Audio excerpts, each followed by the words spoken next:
Сәлем, бүгін сіздерге әлемнің ең құпия адамдарының бірі жайлы айтатын боламыз. Ендеше, кеттік.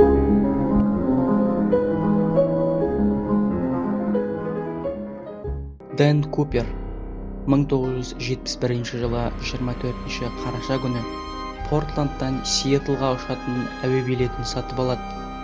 Сырт бейнесі шамамен жасы 40-тар шамасында, қара сөмкесі және де қара костюм шалбарда болған.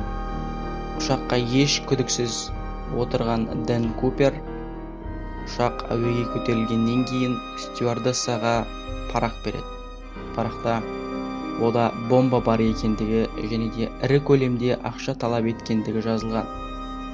Бірінші кезде стюардесса сенбеген.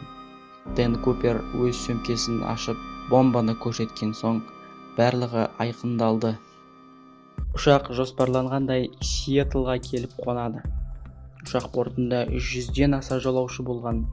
Дэн Купер 4 әскери парашютпен ірі көлемдегі ақшаға бүкіл жолаушыны айырбастайды. Ұшақта 4 адам қалдырып, Мексика жаққа қарай ұшуын талап еткен. Ұшақ әуеге көтерілген соң стюардессаға ұшқыштың кабинасына баруын айтқан. Содан соң Дэн Куперді ешкім көрген емес. Дэн Купер қай тұста самолеттан секіріп кеткені белгісіз, бірақ та ФБР Мервлин көлінің тұсында секірді деп есептейді. Дәл осы уақытта ұшақты ақш-тың әуе күштері артынан бақылап келген болатын, бірақ та Куперді ұстай алмады.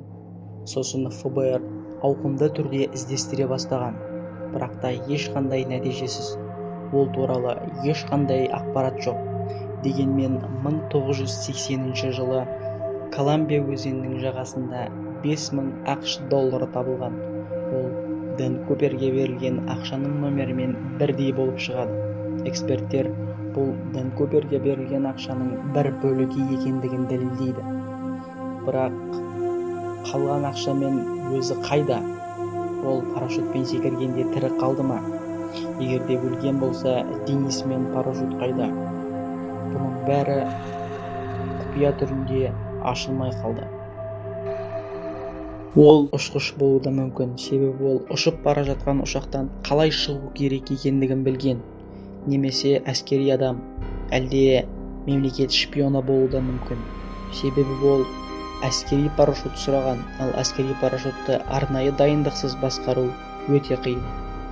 Ең қызығы, Дэн Купер ақшамен бірге ғайып болды. Дэн Купер жайлы тағы да бір қызықты мәлімет бар. Американдық атақты бір сериалда көрсетілген және оның ақшасы жайлы да айтылған. Бұл қандай сериал екендігін білесіз бе? Иә, Prison Break, побег из тюрьмы. Көп көрермендеріміз көргенде шығар, әсіресе ер кісілер. 2005 жылы түсірілген бұл сериалдың бірінші сезонында көрсетілген. Бірақ та бұл сериал ғана. Сіздерге видеомыз ұнаған болса, лайк басып, біздің каналға тіркелуді ұмытпаңыздар. Тағы да қандай қызықты мәліметтер жайлы білгіңіз келеді, төменде жазып қалдырыңыздар.